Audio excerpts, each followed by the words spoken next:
주혈흡충증은 무엇일까? 주혈흡충증은 주혈흡충에 의한 기생충 질환이며 비하르츠 주혈흡충증으로도 알려져 있다. 생물학적 분류에 따르면 문제의 기생충은 일종의 벌레인 흡충이다. 질병의 분포에 관한 글로벌 데이터는 두드러진다. 주혈흡충증은 주로 아프리카, 브라질 및 아시아에서 발견된다. 하지만 78개국에서 자국 내 이 질병의 전염을 확인했다. 2억 명의 사람들이 감염된 것으로 추정되며 또 다른 8억 명이 이 감염에 걸릴 위험에 처해 있다. 이 질병으로 인해 발생하는 사망자의 수를 계산하는 비교적 신뢰할 만한 가장 최근의 연구는 2000년에 수행되었다. 그 당시 세계보건기구에서는 주혈흡충증으로 인해 매년 약 20만 명의 사망자가 생긴 것으로 추정했다. 이 수치는 항기생충 약물의 사용이 높아져 감소했을 가능성이 크다. 주혈흡충증은 기생충 질환이다.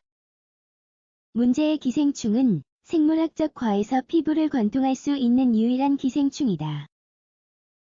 바로 이 점이 사람을 감염시킬 때 장점이 된다. 주혈흡충증은 숙주가 있어야 하는 기생충 질환이다. 이러한 사랑스러운 손님이 숙주로 맞이하는 종은 우렁이와 인간이다. 전염 주기 내에서 우렁이는 중간 숙주의 역할을 한다. 이 작은 동물 안에서 주혈흡충은 성장 주기의 일부를 마치고 헤엄을 쳐서 인간의 몸속에 머무른다. 다음과 같은 단계를 통해 수명 주기의 요약을 제대로 알아볼 수 있다.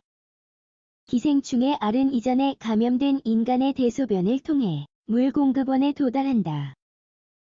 물속에서 알은 미라시듐이라고 불리는 단계의 기생충을 방출한다.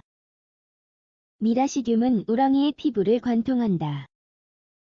우렁이 속에 있는 기생충은 자라면서 세르카리아라는 단계에 이른다.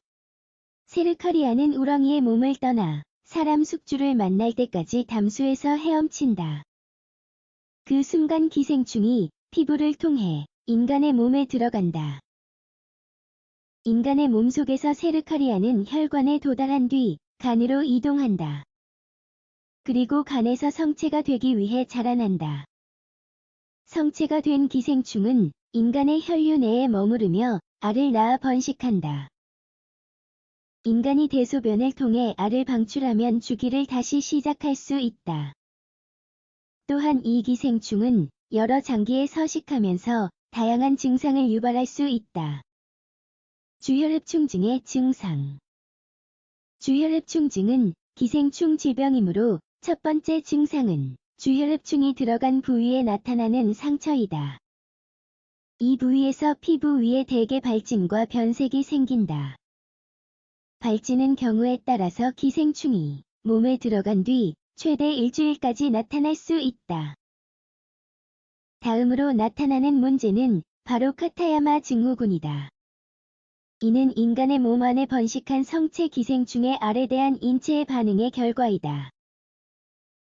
다음과 같은 증상이 나타날 수 있다. 발열 전반적으로 으스스한 느낌 근육통 피로, 설사 혈뇨 또는 소변의 피가 비침. 여기에서 감염이 만성적으로 변해 기생충 감염으로 인한 문제가 영구적으로 남게 될 수 있다. 질병의 가장 일반적인 만성적인 문제는 다음과 같다. 위장알은 장벽에 붙어 있다. 또한 인간 숙주에게는 변비와 설사가 번갈아 가면서 나타나고 대변에 혈액이 묻어나올 수 있다. 심각한 경우에는 장폐쇄증이 생길 수 있다. 간알이 간에 머물러 있어 염증과 비대를 유발한다. 이들은 간의 혈관을 막아 문맥 고혈압을 초래할 수 있다. 비뇨 생식기 알이 요로의 자리를 잡아 소변의 피가 비칠 수 있다. 이 상태가 진행되면 신장이 단백질을 제거하는 신장 증후군이 발생할 수도 있다. 가장 치명적인 결과는 신부전이다. 이는 신장이 더 이상 필요한 기능을 수행할 수 없을 때 나타나는 문제이다. 치료법.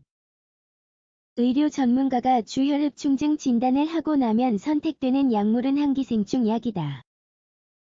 대변 또는 소변의 현미경 검사를 통해 확실한 진단을 받을 수 있다. 현미경 검사를 하면 특징적인 형태를 갖고 있는 주혈흡충이 알을 쉽게 발견할 수 있다. 하지만 일부 경우에는 기생충이 숙주에 들어가고 나서 최소 2개월이 지나야 알이 눈에 보이게 된다. 항기생충 프라지컨텔이 대체로 선택되는 약물이며 다양한 과학 연구가 그 효과를 뒷받침한다. 또한 세계보건기구에서는 이를 무료로 배포한다. 이버맥틴과 같은 대체 치료약이 제안되었지만 지금까지 이 약물이 더 효과적이라는 것을 나타내는 실험은 없었다. 주혈흡충증 예방법. 이러한 유형의 기생충 감염은 흔히 담수의 신체가 노출되거나 오염된 물을 마시는 것으로 인해 발생한다. 게다가 30분 이상 물에서 수영을 하거나 다른 활동을 한 경우에는 특히 더 그렇다. 따라서 이 점을 염두에 두고 적절한 예방 조치를 취하는 것이 중요하다. 아프리카나 브라질의 일부 지역과 같이 질병이 유행하는 지역에서는 사람들이 목욕, 낚시, 빨래 또는 수영을 하는 물이 모여 있는 곳에서 샘플이 채취되어야 한다. 또한 작물에 물을 주는데 사용되는 담수를 제어하고 자주 점검하는 것이 중요하다.